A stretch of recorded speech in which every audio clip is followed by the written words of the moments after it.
충만하게 역사하고 계신 줄 믿습니다. 네. 오늘은 하나님의 선물을 구하라 라는 제목으로 사도행전 말씀을 보겠습니다. 사도행전 8장 14절에서 17절까지 말씀입니다. 오늘 성경 강림 주일이기 때문에 제가 요한복음을 계속 묵상하게 하다가 이 말씀을 나누려고 하는데, 우리 요한복음도 지금 사마리아 이야기를 하고 있는데 여기도 이제 사마리아에 대한 이야기입니다. 그래서 함께 14절에서 17절까지 말씀만 함께 읽겠습니다. 사도행전 8장 14절에서 17절까지 말씀 함께 읽겠습니다. 예루살렘에 있는 사도들이 사마리아도 하나님의 말씀을 받았다 함을 듣고 베드로와 요한을 보내매 그들이 내려가서 그들을 위하여 성령 받기를 기도하니 이는 아직 한 사람에게도 성령 내리신 일이 없고 오직 주 예수의 이름으로 세례만 받을 뿐이더라. 이에 두 사도가 그들에게 안수하매 성령을 받는지라. 아멘. 지난주 수요일이 부처님 오신 날이었죠, 그죠? 제가 잠깐 창원을 나갔었는데 성주사 앞을 지나가는 도로에 막 차들이 꽉 막혀 있었습니다. 줄을 서 있었습니다. 아마 불교에서 가장 중요하게 지키는 날이기 때문에 그런 것 같습니다. 자칭 불교 신자라는 분들 중에서 1년에 한 번 딱 그날만 절에 가시는 분들 많이 계시죠. 밥 먹으러. 네, 밥 먹으러. 등 달고 오죠. 네. 저도 어릴 때 저희 할머니 따라서 1년에 한 번씩 이렇게 절에 갔었던 기억이 납니다. 아주 어릴 때 제가 뭐 초등학교 다니기 전에였던 것 같아요. 초등학교 때도 한 몇 번 간 기억이 있는 것 같습니다. 교회에서 가장 중요하게 지키는 절기가 있죠. 예수님이 탄생한 성탄절, 또 예수님 부활하신 부활절, 부추수감사절, 이런 절기들이 있습니다. 근데 저는 그런 어떤 절기보다도 더 중요한 절기가 있는데 성령 강림 주일이 아닐까, 이런 생각이 듭니다. 부활절로부터 50일 되는 날 오순절에 성령께서 교회에 임하셨습니다. 교회에 충만하게 임하셔서 역사하기 시작하셨습니다. 그리고 지금 이 시간에도 우리 안에, 그리고 온 땅과 열방 가운데 하나님 나라를 이루어가고 계십니다. 성령 하나님께서 오신 날도 성탄절이나 부활절이나 감사절 못지않게 기념할 만한 중요한 날이 아닐까, 이런 생각이 듭니다. 그런데 교회가 부활절을 지나고 나면 성령 강림주의를 잊어버리고 지나갈 때가 많은 것 같습니다. 별로 중요하게 여기지 않고요, 그냥 뭐 별 아무리 행사도 없이 그냥 지나가기도 하는 것 같습니다. 언제인지도 잘 모르기도 하는 것 같아요. 물론 저는 개인적으로 절기들을 지키는 것을 그렇게 절대적으로 중요하게 생각하지는 않습니다. 로마서 14장 5절에 보면 사도 바울이 이렇게 말해요. 어떤 사람들은 이 날을 저 날보다 낮게 여기고 어떤 사람은 모든 날을 같게 여긴다, 이렇게 얘기합니다. 각각 마음으로 확증하라 라고 얘기를 합니다. 저는 사도 바울의 말씀처럼 우리에게 모든 날이 성탄절이고 부활절이고 감사절이고 성령 강림절과 같다라고 생각합니다. 그럼에도 불구하고 교회가 다른 절기들은 중요하게 기념하면서 성령 강림절은 까맣게 잊고 지나가는 것은 뭔가 문제가 있지 않나, 이런 생각이 듭니다. 그만큼 교회가 성령 하나님에 대해서 무관심하다는 증거가 아닐까, 이런 생각이 듭니다. 어떤 관점에서 생각하면 성령 강림절이 가장 중요하게 지켜야 되는 절기가 아닐까, 이런 생각이 저는 듭니다. 삼위일체 하나님 중에 한 분이신 성령님께서 이 땅에 오셔서 지금도 계시거든요.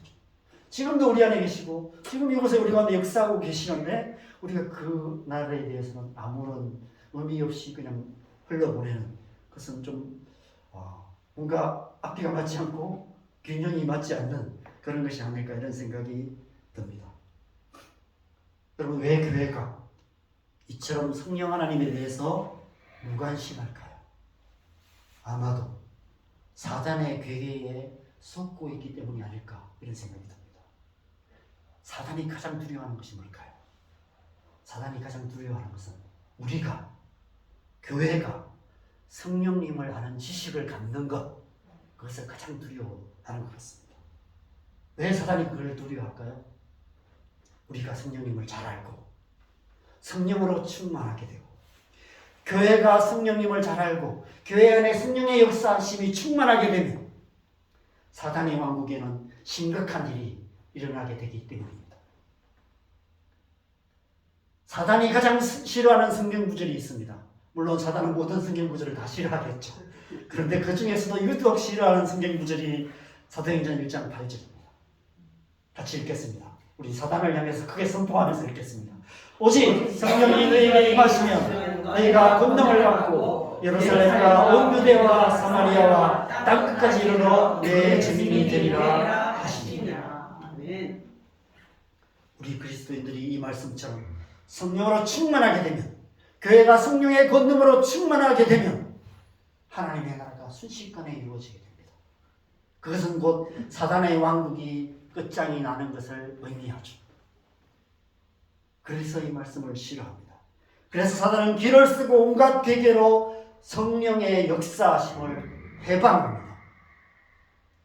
성령을 회방하는 죄를 용서받지 못한다는 말씀은 어쩌면 사단을 향해서 하는 심판의 말씀이 아닐까 생각됩니다. 그렇다면 사단은 어떻게 성령을 회방할까요? 여러분, 사단은 결코 성령의 역사하심을 직접적으로 회방할 수 없습니다.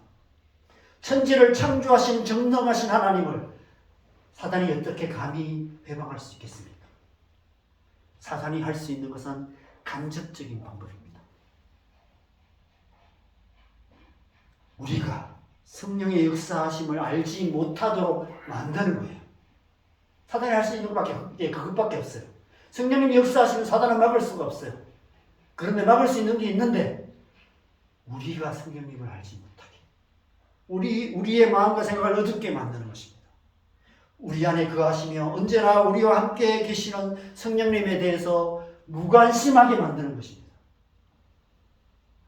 성령님을 알지 못하게 만들고, 성령 충만하지 못하게 만들고, 성령의 권능이 나타나지 못하게 만드는 것입니다. 교회가 성령의 역사하심에 대한 막연한 두려움과 거부감을 갖게 만드는 것이죠. 오늘날 교회 안에 성령의 역사하심에 대한 부정적인 관점들, 부정적인 생각들, 부정적인 시선들이 많이 있습니다. 특별히 성령의 은사에 대해서 과민한 반응을 보입니다. 성령의 은사를 강조하고 성령의 은사가 나타나는 교회에는 이단 소리를 듣습니다. 방언을 하거나 뭔가 막 큰 소리로 방언하는 사람들, 물론 우리가 좀 듣기 거북할 때도 있죠. 너무 크게 하면 방해가 될 때도 있습니다. 그런데 그것에 대한 거부감을 갖게 만들어요. 그것은 곧 사단의 괴계가 교회 안에 역사하고 있다는 의미입니다. 여러분, 사단은 성령의 은사 역시도 직접적으로 회방할 수 없습니다. 그래서 성령의 은사를 가진 사람을 속이는 간접적인 방법을 사용해요. 성령의 은사를 잘못 사용하게 만드는 것이죠. 그래서 성령의 은사에 대한 거부감을 갖게 만드는 것입니다. 우리가 방언을 하고 은사들을 받지만 질서 있게 지혜롭게 잘 사용하라고 성경은 계속해서 말씀하고 있어요. 그런데 계속 사단의 속임을 따라서 그걸 잘못 사용하는 것입니다. 그래서 오히려 성령의 은사를 통해서 교회 안에 분열이 일어나고 어려움을 주는 일들이 초대교회부터 계속해서 있어 왔습니다. 지금 우리 안에 있는 반응들이 초대교회도 있었어요. 그럼에도 불구하고 초대교회는 계속해서 성령의 은혜를 사모했고 성령의 은사를 사모했고 그 성령의 은사를 통해서 하나님 나라를 이루어가는 그런 역사들을 일으켰던 것입니다. 여러분, 성령의 은사는 좌우의 날이 선 날카로운 칼과 같습니다. 그래서 잘못 사용하면 자기 자신도 상하게 하고 다른 사람을 상하게 하기도 합니다. 성령님을 아는 지식이 없으면 우리는 사단의 괴계를 분별하기가 힘들어요. 빛의 천사를 가장한 사단의 괴계에 속아서 성령의 은사를 잘못 사용함으로 말미암아 오히려 교회를 어렵게 만드는 일들이 역사 속에 계속해서 일어났었고 지금도 일어나고 있습니다. 그렇다고 해서 우리가 성령의 은사를 거부해야 될까요? 그렇다고 해서 우리가 성령님을 거부해야 될까요? 성령님을 향한 거부감을 갖는 것이 옳을까요? 오늘날 교회 현실을 보면 사단의 계계가 효과적으로 역사하고 있는 것 같습니다. 교회가 성령님에 대해서, 성령의 역사하심과 성령의 은사에 대해서 너무 무지한 것 같습니다. 특별히 사단은 오랜 괴계로 오늘날 교회가 성령 세례에 대해서 무지하게 만들었습니다. 성령 세례가 무엇인지 몰라요. 오늘날 교회는 성령 세례라는 말조차도 잘 쓰지 않습니다. 여러분 신앙생활 하면서 성령 세례에 대한 설교를 들어보신 적이 몇 번 있으세요? 교회가 성령 세례를 놓고 기도하는 교회가 있습니까? 오늘날 성도들은 성령 세례가 무엇인지 알지 못합니다. 세례와 성령 세례를 같은 것이라고 생각해요. 많은 교단에서 세례와 성령 세례를 같은 의미라고 해석을 합니다. 그렇게 해석할 수밖에 없는 게 성경을 읽어보면 애매해요. 명확하지가 않아요. 세례와 성령 세례를 명확하게 이렇게 딱 자르지 않아요. 어떤 말씀을 보면 비슷하게 말하기도 하고 다르게 하기도 하고 그래요. 그래서 예수님께서 요단강에서 세례를 받으실 때, 물세례를 받으실 때, 물에서 올라오실 때 성령 세례가 임하였던 것처럼 우리가 세례를 받으면 이미 성령 세례를 받은 것이다. 이렇게 주장합니다. 그래서 성령 세례를 따로 받을 필요가 없다라고 생각하는 것이죠.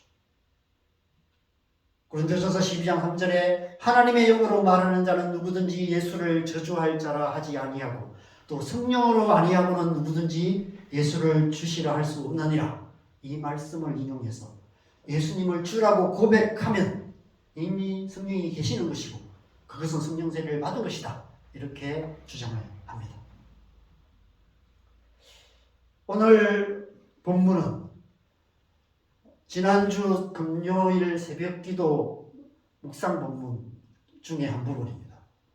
제가 오늘 성령 강림 주일에 이 말씀을 통해서 성령 세례가 무엇인지에 대해서 함께 나눠야 되겠다 이런 마음이 들어서 제가 이제 그날부터 이 말씀을 준비했습니다.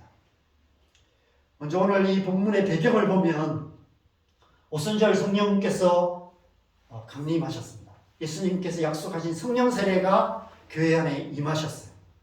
그러자 예루살렘의 교회가 폭발적인 부흥이 일어나기 시작합니다. 유대인들을 두려워하여서 문을 걸어 잠그고 숨어 있었던 제자들이 성령의 세례를 받고 나니까, 성령의 권능을 받고 나니까 나아가서 예수의 부활을 담대하게 증거하기 시작합니다. 베드로의 설교 한 편으로 3,000명이 돌아오고 또 두 번째 설교를 통해서 5,000명, 남자가 5,000명이 주님께로 돌아왔다. 이런 말씀이 기록되어 있습니다. 순식간에 온 예루살렘에 예수 그리스도를 믿고 세례를 받은 그리스도인들로 가득하게 되었습니다. 당연히 큰 저항에 부딪힐 수밖에 없었죠.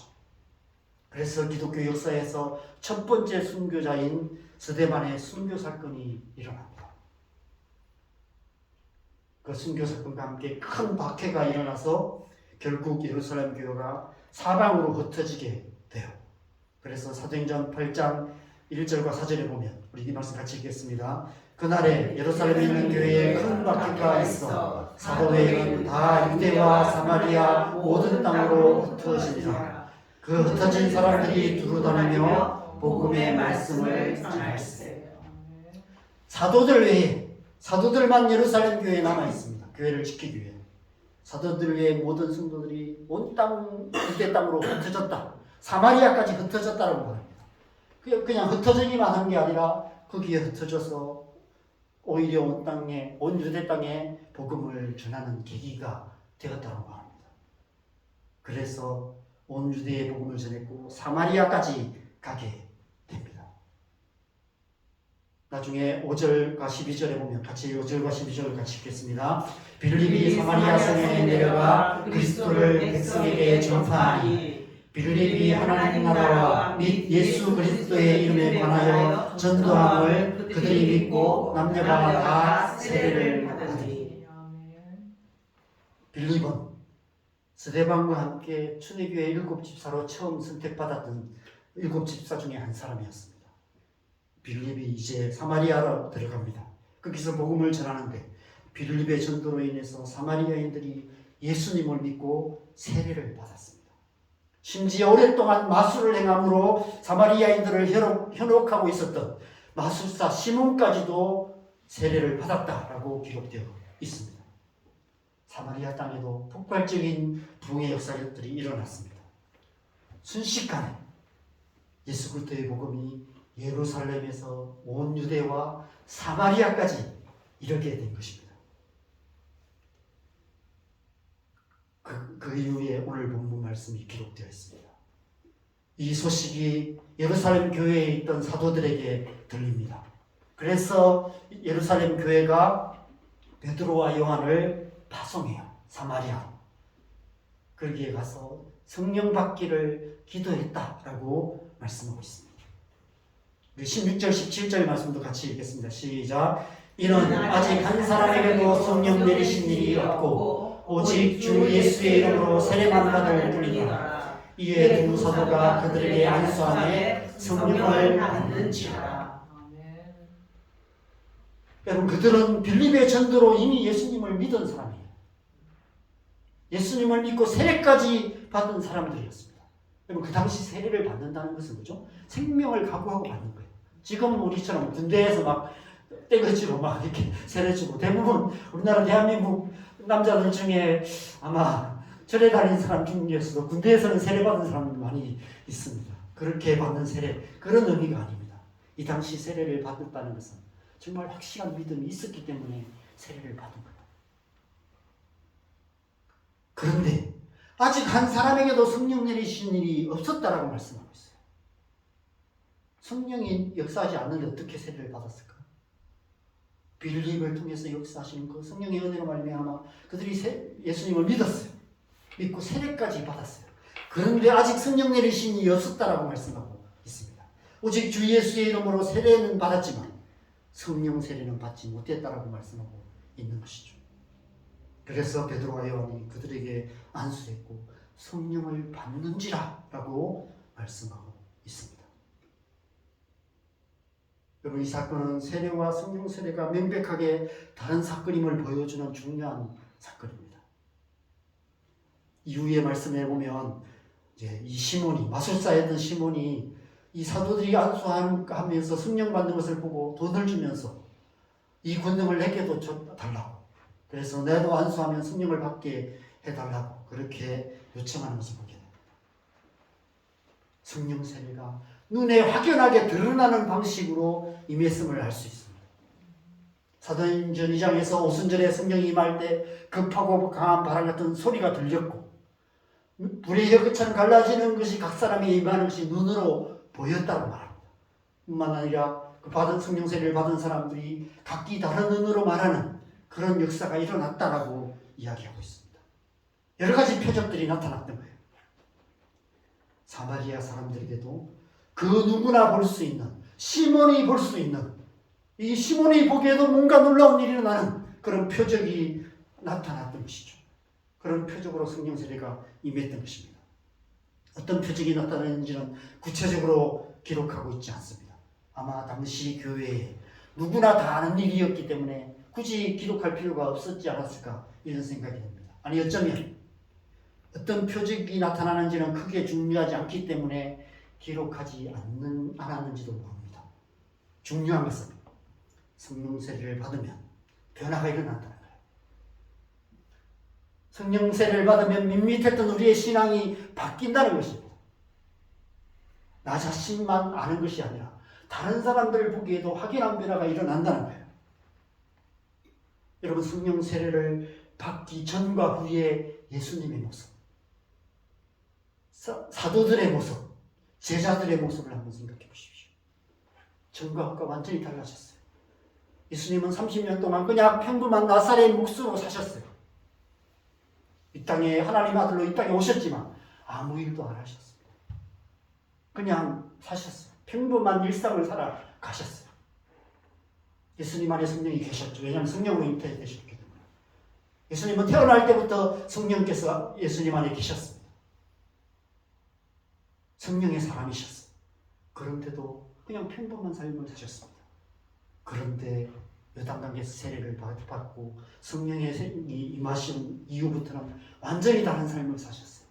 성령의 이끄심을 따라 살아갔다고 얘기합니다. 성령이 이끄시는 대로 광야도 가셨고 광야에 시험도 받으셨을 뿐 아니라 성령의 이끄심을 따라서 이제 유대 땅 갈릴리와 수많은 이 광야를 다니면서 이스라엘 온 지역을 다니면서 복음을 전하는 삶을 사셨습니다. 성령의 권능으로 살아가셨어요. 사도들도 마찬가지죠. 성령 세례가 임하기 전에 사도들은 그냥 두려워하면서 숨어 있었어요. 부활하신 예수님을 만났음에도 불구하고 갈릴리 바다로 물고기 잡으러 가버렸던 제자들이었습니다. 옛날의 삶으로 돌아갔죠. 그런데 오순절 성령의 세례가 임하자 완전히 다른 삶을 살았어요. 우리 또한 마찬가지입니다. 우리 또한 성령 세례를 받기 전과 후 완전히 다른 삶을 살게 되는 거예요. 저도 제 삶 속에 그런 완전히 달라진 어떤 삶이 변화되었던 계기가 있었습니다. 아마 여러분도 지나온 삶에 그런 시간이 있었겠죠. 성령 세례를 받게 되면 사도 바울의 표현대로 성령으로 살며 성령으로 행하는 성령의 사람이 되는 것입니다. 여러분, 성령의 역사하심은 두 가지 차원이 있습니다. 내적인 차원의 역사와 외적인 차원의 역사가 있어요. 성령의 내적인 차원의 역사는 성령님께서 우리 안에 예수 그리스도를 증거하시는 역사입니다. 우리가 복음을 들을 때, 하나님 말씀을 들을 때 어느 순간에 성령께서 우리의 마음을 설득하세요. 처음에는 잘 이해가 안 돼요. 귀에 들어오지도 않고. 여러분, 교회 처음 들어오면, 저는 교회 처음 갔을 때 설교 말씀은 기억이 나는 게 하나도 없어요. 그냥 찬양 부르는 게 좋았어요. 찬송가가 좋더라고요. 찬양을 부르는데 그게 참 마음이 따뜻해지고. 근데 저는 세례도 안 받았고도 성가대를 했습니다. 고등학교 때. 고등학교 2학년 때 교회를 처음 갔는데 고3 때 성가대를 했었던 것 같아요. 그냥 성가대 하라고 하더라고. 그래서 저는 다 해서 되는 줄 알았어요. 제 친구도 하기 때문에 따라서 성가대를 했습니다. 노래도 못하는데. 그런데 이제 나중에 제가 군대 갔다 와서 이렇게 성명신 간접 집회에서 하나님 은혜 받고 그 다음날 제 삶이 달라지더라고요. 말씀이 이해가 되어지고 뭔가 막 마음속에서 기쁨이 넘쳐나고 길 가면서 찬양하고 그랬던 삶의 변화가 그때 있었어요. 그때부터 시작된 거죠. 그게 저는 성령 세례라고 생각지도 못했고요. 뭔지도 몰랐어요. 그냥 뭐 성령 세례를 위해서 기도한 것도 아니었습니다. 그냥 친구 대구에 간다고 하게 놀러 가는 셈치고 그냥 따라갔다가 은혜 받고 제 삶이 바뀌었던 것이죠. 여러분, 우리가 복음을 들을 때 그런 역사들이 일어납니다. 우리의 마음을 설득하셔서 예수님을 믿게 만들고 믿음으로 거듭나게 하십니다. 거듭난 우리 영혼에 성령께서 들어오셔서 영혼이 거하시는 것, 그것이 내적인 역사예요. 그래서 성령의 내주라고 얘기합니다. 예수님의 복음을 듣고 믿을 때 우리의 영혼이 거듭나고 거듭난 우리 영혼에 성령께서 거하셔서 영원한 생명을 주시는 것, 그것이 내적인 역사예요. 그렇다면 성령의 외적인 역사는 무엇일까요? 우리 안에 계시는 성령께서 이제 우리를 통해서 우리의 이웃들에게 우리의 삶 속에 역사하시기 시작하는 것입니다. 우리의 삶을 이끌어 가시고 우리의 삶을 통해서 이 땅 가운데 우리의 가정 가운데 예수 그리스도를 증거하게 하시는 그런 역사, 성령의 외적인 역사, 성령의 은사가 나타나고 우리가 전하는 말이 영향력 있기 시작하고 우리가 살아가는 삶이 다른 사람들에게 좋은 영향을 주기 시작하는 그런 외적인 역사, 그리스도인다운 삶을 살아가게 하시고 삶을 통해서 예수 그리스도를 증거하게 하시는 그런 역사, 그것이 외적인 역사입니다. 그것은 성령 세례를 통해서 일어나는 거예요. 성령으로 세례를 받을 때 우리가 그런 삶을 살아갈 수 있는 것입니다. 그래서 고린도전서 2장 4절에서는 사도 바울은 성령의 나타나심과 능력이라고 표현하고 있어요. 우리 안에 있는 성령께서 이제 나타나시기 시작하고 능력으로 역사하기 시작하시는 것입니다. 우리에게 성령으로 기름 부으셔서 우리의 말과 행위와 삶을 통해서 성령의 권능이 나타나는 거예요.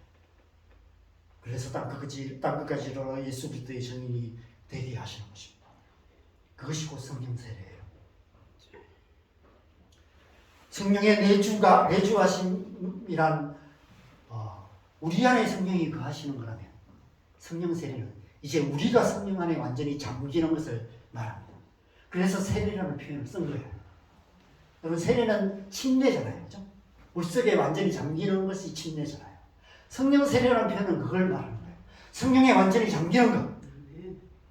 우리가 성령 속에 완전히 잠겨. 성령의 이끄심을 따라서 성령의 강물이 흘러가는 대로 흘러가는 삶을 살아가는 것. 그것을 성령 세례라고 말하는 것입니다. 그래서 성령 침례인 것이죠. 사도행전의 역사는 바로 그런 역사였어요. 성령이 교회 안에 충만하게 임하시니까 이제는 교회가 성령 안에 거하게 되었어요. 성령의 강물이 흘러가기 시작하고 교회가 성령의 강물을 따라 흘러가기 시작했습니다. 오직 성령이 너희에게 임하시면 너희가 권능을 받고 예루살렘과 온 유대와 사마리아와 땅 끝까지 이르러 내 증인이 되리라. 이 약속을 성령께서 성취해 가시는 것, 그것이 사도행전의 역사였습니다. 사마리아 사람들이 빌립의 전도로 예수님을 믿고 예수 그리스도의 이름으로 세례를 받은 것은 그들 안에 역사하시는 성령님의 내적인 역사였어요. 빌립을 통해 역사하시는 성령님의 역사가 빌립 안에 있었던 그 성령의 기름 부으심으로 말미암아 빌립이 복음을 전할 때 그 성령님께서 그 듣는 사람들의 마음 안에 마음을 설득하시고 믿게 하시고 그 믿는 자 안에 성령께서 임재하시고 내주하기 시작하셨습니다. 그들은 성령께서 내주하시는 그리스도인들이었어요. 그런데 이제 사도들이 베드로와 요한이 그들에게 가서 안수하고 기도하니까 성령 세례가 임하였어요. 이제 그들이 성령 안에 거하는 사람이 된 것입니다. 그것이 바로 성령 세례인 것이죠. 저와 여러분도 마찬가지입니다. 저와 여러분이 믿게 된 것도 마찬가지입니다. 여러분 에베소서 2장 8절 말씀 같이 읽겠습니다. 시작. 너희는 그 은혜에 의하여 믿음으로 말미암아 구원을 받았으니 이것은 너희에게서 난 것이 아니요 하나님의 선물이라. 성령의 은혜가 우리 안에 성령의 내적인 역사하심으로 말미암아 우리가 예수님을 믿게 되었고 우리 안에 성령께서 오셔서 우리 영혼을 거듭나게 하시고 구원을 얻게 하셨습니다. 구원은 성령의 내적인 역사로 주어지는 하나님의 선물이다 라고 말합니다. 우리 안에 성령님이 오셔서 내주하시는 것입니다. 하나님 자신을 우리에게 선물로 주시는 거예요. 그럼 이보다 큰 선물이 어디 있습니까? 예수님을 믿는다는 것은 그 선물을 받는 거예요. 믿음으로 받는 거예요. 믿음으로 성령님을 우리의 마음에 받아들이는 것. 그래서 영접이라고 표현하죠. 영접하는 거예요.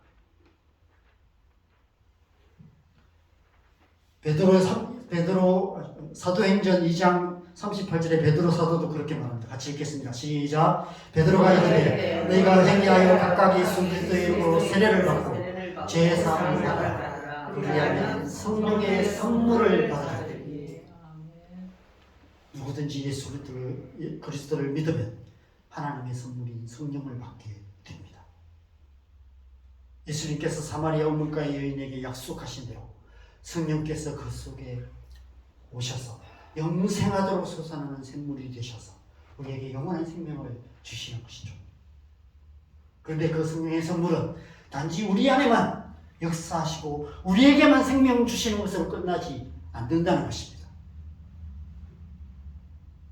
그래서 예수님께서 요한복음 7장에서 초막절에 또다시 선포하세요. 이제는 교회를 향해서 온 공동체를 향해서 선포하십니다. 성전에서.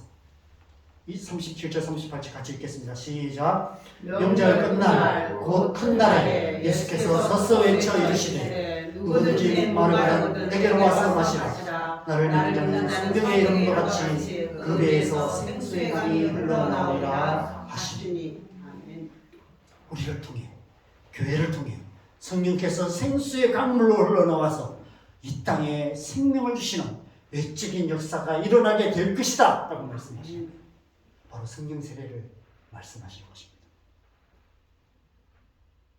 그래서 무슨 절날 성령 세례가 임하였고 이 사마리아에 베드로와 요한이 안수기도할 때 성령 세례가 그들에게 임하였습니다. 그래서 오늘 본문 이후의 말씀에 보면 성령의 능력을 돈으로 사려는 그 시몬에게 베드로가 이렇게 말하고 있습니다.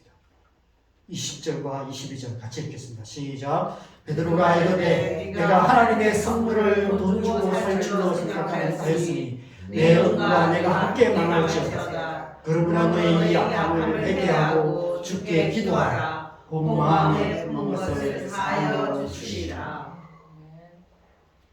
우리의 구원이 하나님의 선물인 것처럼 성령의 세례 역시도 하나님의 선물이라고 말하고 있어요. 선물은 돈 주고 살 수 있는 것이 아닙니다. 믿음으로 받는 거예요. 중요한 것은 우리가 다 그 하나님의 선물을 받아야 한다는 것입니다. 하나님께서 우리에게 주시는 귀한 선물이기 때문에 받지 않을 이유가 없는 거예요. 거부감을 가질 필요가 없는 것입니다. 왜 그것에 대해 거부감을 가질까요? 사단에게 속았어요. 그냥 단지 예수 믿고 구원받은 것으로 만족하며 살아가서는 안 된다는 것입니다. 성령 세례를 받았어. 성령의 충만함을 받았어. 그 선물도 받았어. 능력 있는 삶을 살아야 하는 것입니다.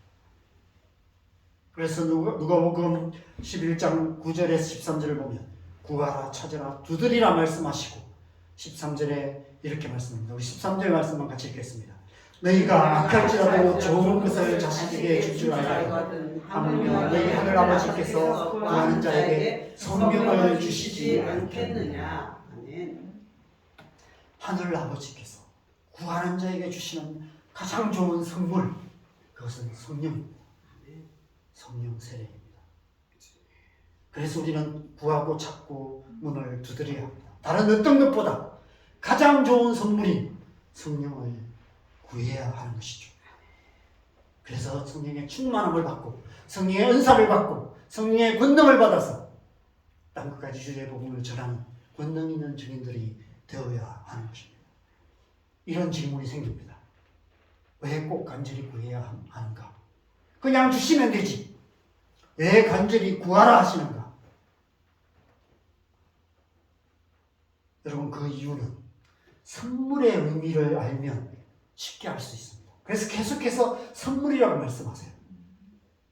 여러분, 선물이 뭘까요? 어떤 선물이 좋은 선물일까요? 그럼 어떤 선물이 좋은 선물입니까?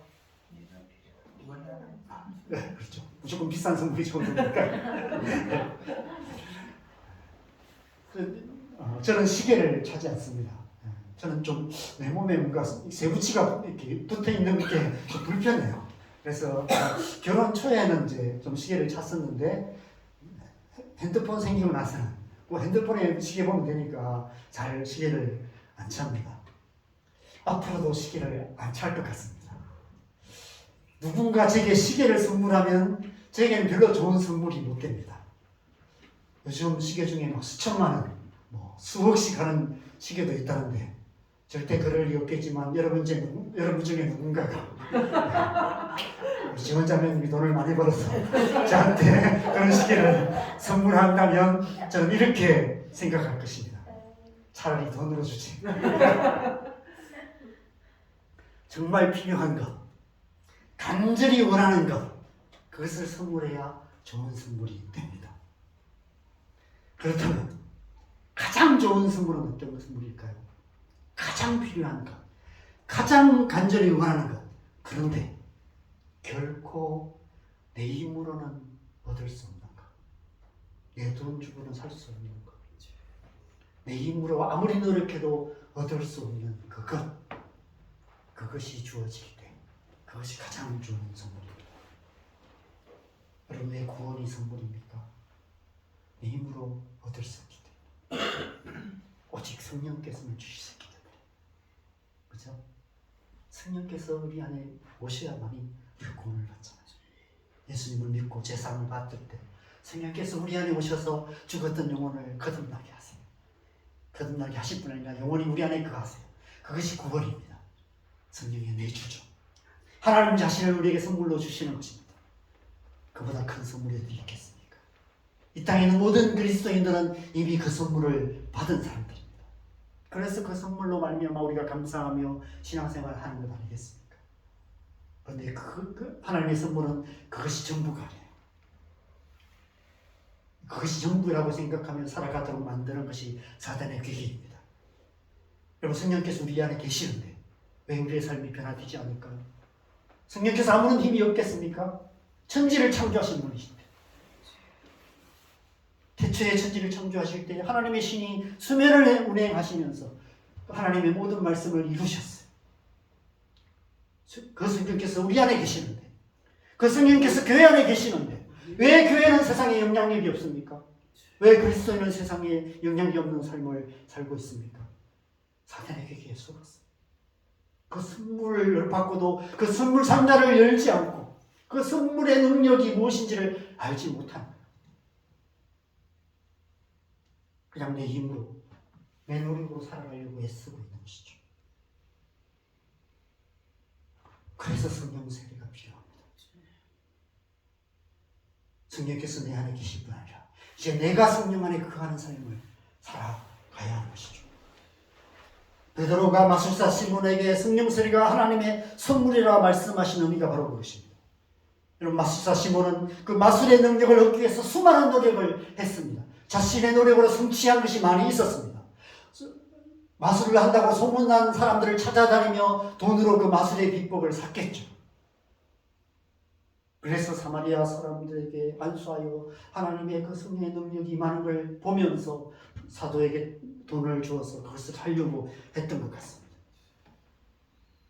그 능력을 보면서 눈이 뒤집힌 것 같아요. 어떻게든 나도 저런 능력을 얻고 싶다, 이런 생각을 했나 봐요. 그래서 돈으로 그런 능력을 사려고 했던 것이죠. 그러나 그것은 하나님의 선물이기 때문에 돈으로 살 수 없죠. 우리 어떤 노력으로도 얻을 수 없습니다. 하나님께서 선물로 주실 때만 받을 수 있는 거예요. 그렇다면 하나님께서 누구에게 그 선물을 주실까요? 간절히 원하는 자에게, 간절히 구하는 자에게, 구하고 찾고 두드리는 사람에게 주시는 것입니다. 어떤 사람이 구하고 찾고 두드리겠습니까? 절실한 사람, 그 은혜가 절실한 사람, 성령의 은혜를 간절히 사모하는 마음이 있는 사람, 그런 사람이 구하고 찾고 두드리게 됩니다. 그래서 구해도 주시지 않으면 찾고, 찾아도 찾지 못하면 문을 두드리기까지 하는 것입니다.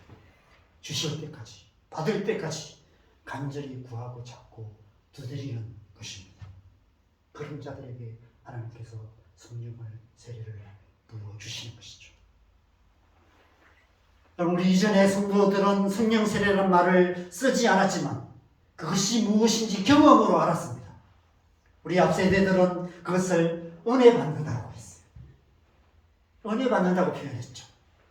은혜 받기 위해서 부흥에 쫓아다녔고, 담요 뒤집어 쓰고 추운 예배당에서 밤새 기도했고, 기도원 가서 금식 기도했고, 산에 올라가서 성기도까지 했었습니다. 그만큼 은혜를 간절히 원했고, 그만큼 간절하게 기도했었습니다. 저희 장모님께서도 저희 집사람 어릴 때 이렇게 은혜 받게 하려고 막 부흥회 데리고 다녔다, 그런 얘기를 하셨습니다. 그래서 아마 이렇게 훌륭한 사모로 잘 살고 계시고, 매년 교회 학교가 또 중년회가 여름 겨울 수련회를 했던 이유가 바로 그 때문입니다. 그런 시간들을 통해서 성령의 은혜가, 성령의 세례가 임하셨고, 그 수련회 한번 지나면 변화되들이 꼭 한두 명 일어났었어요. 다 변화되진 않았지만 그 중에 몇 아이들이 변화되었고, 그 변화된 아이들이 또 열심히 함으로 교회 학교가, 청년부가 부흥되고, 그런 일들이 있어 왔기 때문에 그것이 성령 세례였습니다. 성령의 은혜에 완전히 잠기는 역사가 늘 있어 왔었습니다. 그런데 오늘날 우리는 더 이상 그런 간절함이 없습니다. 하나님의 은혜를 간절히 사모하는 마음이 없습니다. 수련회를 해도 그냥 밋밋하게 지나갑니다. 어느 교회 부흥회 한다고 해도 아무도 참석하지 않고, 심지어 본교회 성도들도 거의 참석하지 않아요.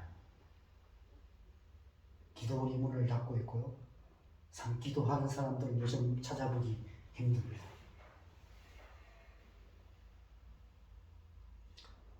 성령 세례에 대한 신학적인 논쟁을 하지만 성령 세례를 간절히 사모하며 구하고 찾고 두드리며 간절히 기도하는 사람은 별로 없습니다. 사단의 괴계가 제대로 먹혀들고 있는 것 같아요. 여러분, 그래서 우리가 기도해야 합니다. 간절히 구해야 합니다. 성령 세례를 받을 수 있는 다른 길이 없어요. 간절히 원하고 간절히 구하는 것밖에 없어요. 우리가 할 수 있는 게 없어요. 간절히 원하고 구하는 것. 간절히 원하고 구해도 안 주시면 어떡할 거예요? 할 수 없죠. 그래도 간절히 원하고 구해야 합니다. 저는 그런 생각이 들었어요. 이 말씀 준비하면서. 제 평생의 삶, 그냥 그 은혜 간절히 원하고 구하다가 하나님 앞에 가도 괜찮겠다. 마지막에 주님 앞에 갔을 때 너 뭐 하다 왔냐? 이렇게 묻는다면 저는 하나님의 은혜 간절히 원하고 구하다가 왔습니다. 그렇게 대답할 수 있다면 그럼 하나님은 그렇게 말씀하지 않을까요? 잘했다. 그렇게 사는 거다. 그럼 그리스도의 삶은 그렇게 사는 거다. 평생 동안 주님 앞에 가는 그날까지 그 하나님의 은혜를 간절히 원하고 간절히 사모하고 간절히 구하며 살다가 정말 그렇게 간절히 원하는 그 주님 앞에 서게 되는 것, 그것이 우리의 삶이 아닐까요? 우리가 그날까지 정말 간절히 원하고 간절히 구하며 살아가셨으면 좋겠습니다. 그럴 때 하나님께서 이 선물을 주실 줄 믿습니다. 우리가 성령 세례라는 말을 잘 이렇게 대놓고 잘 안 쓰는 이유 중에 하나는 세례라는 단어가 그죠? 물세례는 한 번 받는 거잖아요. 그래서 성령 세례라는 말을 쓰면 성령 세례는 한 번 받는 거라고 생각하는 거예요. 그래서 잘 안 쓰는 게 아닐까 생각합니다. 그래서 은혜 받는다는 표현으로 써도 참 좋은 것 같아요. 물세례는 한 번 받지만 성령 세례는 그죠? 계속해서 부어지는 거예요. 우리가 구할 때마다 충만하게 부어지는 거예요. 그래서 저희가 성령 충만이라고 표현하면 더 좋을 것 같습니다. 더 거부감 없이 같은 의미로 성령 충만을 구해야 되는 것이죠. 날마다 그 성령의 세례, 성령의 충만함을 구하면서 그 하나님의 선물을 간절히 사모하고 구하며 살아갈 때 하나님께서 우리를 그 하나님의 은혜로 충만케 하셔서 능력 있는 삶, 그리스도인다운 삶을 살아가게 하실 줄 믿습니다. 그 은혜가 저와 여러분 가운데 우리 교회에 충만하게 되시기를 주님의 이름으로 간절히 축원합니다. 함께 찬양하고 같이 기도하는 시간 갖겠습니다. 빈들의 마음 같이 우리 사모하는 마음으로 그 은혜를 사모하는 마음으로 함께 찬양하고 기도하겠습니다.